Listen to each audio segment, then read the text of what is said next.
Assalamualaikum everyone. I hope you all are very good. Welcome to Womania ATF with another vlog. हमारी बुज़ुर्ग औरतें जैसे प्यारी दादी जान कहा करती थीं कि वो औरत सुगड़ नहीं जिसे दूध संभालना नहीं आता। पहले तो ये बात समझ नहीं आती थी, पर जैसे जैसे बड़े हुए पता चला कि दूध से दही, दही से मक्खन और मक्खन से घी जो औरत बनाती है उसे सुगड़ कहा जाता है। तो जहाँ तक मैं आपको अपनी बात बताऊँ तो अल्लाह का बड़ा ही एहसान है कि जिसने मुझे देसी और शहरी माहौल दोनों दिए। वो इस तरह कि मेरे ददियाल का माहौल खालिस देसी ज़मींदारा, गायें भैंसें बड़े बड़े कैन दूध के आते थे। फिर इसको बॉयल करके जाग लगाई जाती और चाटी में मधानी चलाकर मक्खन निकाला जाता और वो ताज़ा सफ़ेद मक्खन हर खाने की रोटी पर लगाकर चुपड़ी हुई रोटी सर्व की जाती और मक्खन से देसी घी निकाला जाता। अब बात करूँ ननिहाल की तो नानी अम्मा खालिस अंदरून शहर लाहौर से ताल्लुक़ रखती थीं, इसलिए सिरी पाए, हरीसा, निहारी, शबदेग, हलवा पूरी ये सब घर में बनाते देखा। और फिर ससुराल भी मिला तो वो भी खालिस अंदरून शहर की पैदावार। अपनी दादी, नानी, अम्मी के बाद अगर किसी से कुछ सीखा तो वो मेरी सास थी, जिनके हाथ का जायका कहीं ना कहीं मेरे खानों में महसूस होता है। तो आज की सहरी तो दूध संभालने के मौजू में गुजर गई और हमारे करेले का सालन और पराठे बनकर रेडी हो गए और इसके बाद मैंने बच्चों को सर्व कर दिए। तो आज के मौजू में मैंने आपको बताया कि दोनों ही माहौल देसी और शहरी आपकी ज़िंदगी पर किस तरह से असरअंदाज होते हैं। आपने अब तक मेरे स्टाइल में देखा होगा कि मेरे स्टाइल में दोनों चीज़ें आपको मिलती हैं।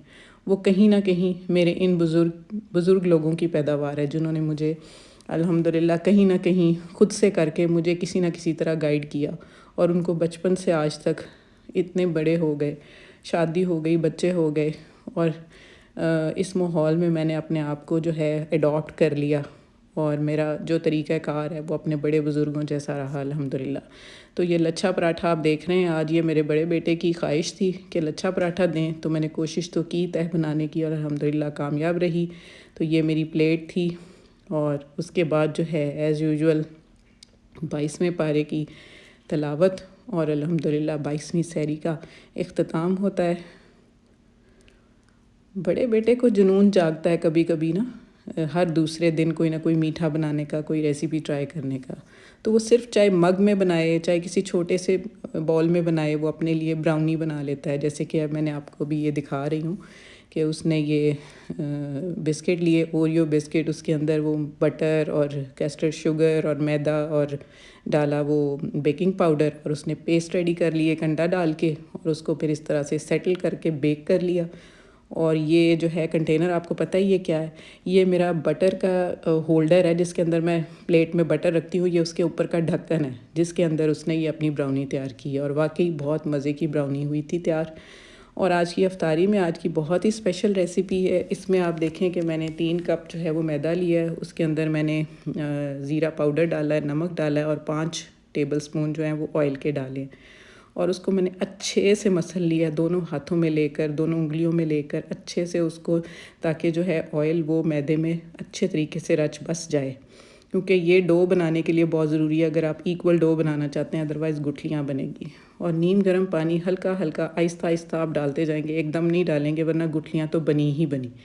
तो इस तरह आप देख रहे हैं कि मैंने 2-3 दफ़ा पानी डाला है और कंसिस्टेंसी का भी अंदाज़ा होता रहता है कि डो बहुत ज़्यादा पतली ना हो जाए। और डो को जो है आपने इस तरह हाथों से अच्छे से मसलना और मसल कर रेडी कर लेना और उसके बाद उसको गीले कपड़े से ढाँप देना है।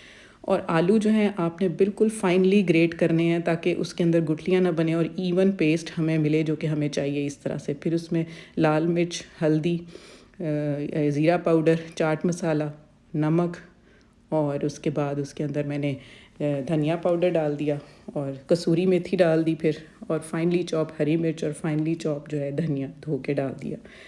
तो उसके बाद जो स्पेशल चीज़ इसके अंदर बाइंडिंग के लिए डालनी है वो है अरारोट, यानी कि माया जो हम कपड़ों को लगाते हैं जिसको कॉर्न स्टार्च भी बोलते हैं।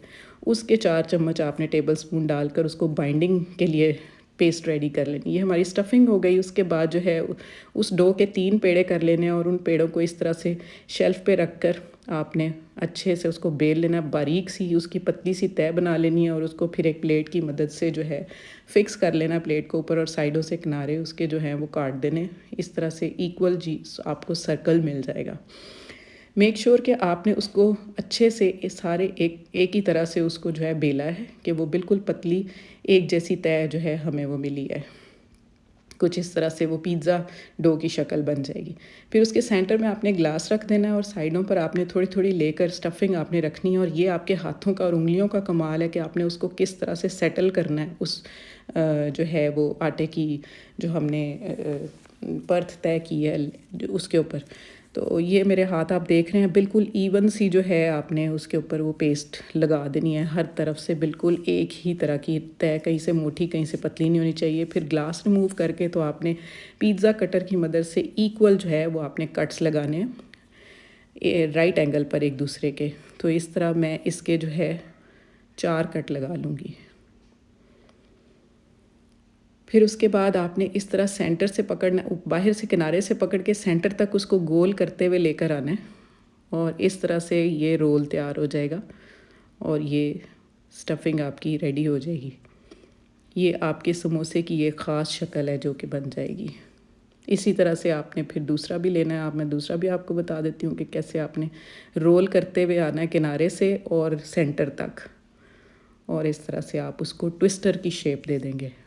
तो आप इसको ट्विस्टर समोसा भी बोल सकते हैं, वॉट एवर यू लाइक। मुझे तो ये इसकी ये शेप्स इतनी प्यारी इतनी क्यूट लगती हैं। ये हरम ने अपने लिए इसके अंदर जो है वो थोड़ी सी चीज़ फिल कर दी थी। मैंने तो रिस्क नहीं लिया, मैंने उसके लिए 4 अलग से कर दिए, लेकिन उसका ये रिस्क बड़ा अच्छा रहा। और फिलिंग का मुझे ये था कि चीज़ जो है वो कहीं फट कर बाहर ना आए, लेकिन बिल्कुल नहीं आई। और उसके जो 4 हैं वो मैंने एंड पर उसको फ्राई करके दिए और बड़े अच्छे रहे। बल्कि ये एक अच्छा आइडिया हुआ कि इसके अंदर चीज़ भी फिल हो सकती है। एनीवेज़ ये अरारोट डालने से आप देख रहे हैं कि इसकी जो स्टफिंग है कहीं से फैली नहीं, कहीं से उखड़ी नहीं और बिल्कुल उसके साथ चिपकी रही। और आप यकीन करो कि ये रेसिपी इतनी कमाल की रेसिपी है कि आप उसको इतना क्रिस्पी उसका वो टेक्सचर आता है कि समोसों जैसा, कि बिल्कुल एक अलग सा ही जायका होता है। और केचप के साथ तो बहुत ही एंड लेवल बनता है। साथ थोड़े पकौड़े बनाए और इस तरह से मैंने क्रीम चाट भी बना ली। कल इसकी रेसिपी मैं आपके साथ शेयर कर चुकी थी, इसलिए मैंने आपको एक प्रीव्यू सा ही दिया है इसका। तो ये थी मेरी अल्हम्दुलिल्लाह टेबल अफ्तारी की।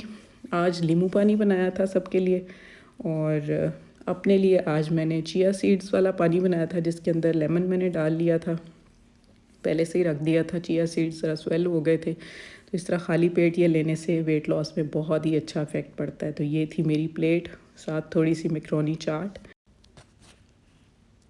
लाइफ में कभी कभी हम चीज़ों को लेकर स्टक हो जाते हैं, लेकिन समझ में आते ही लेट गो कर देना चाहिए।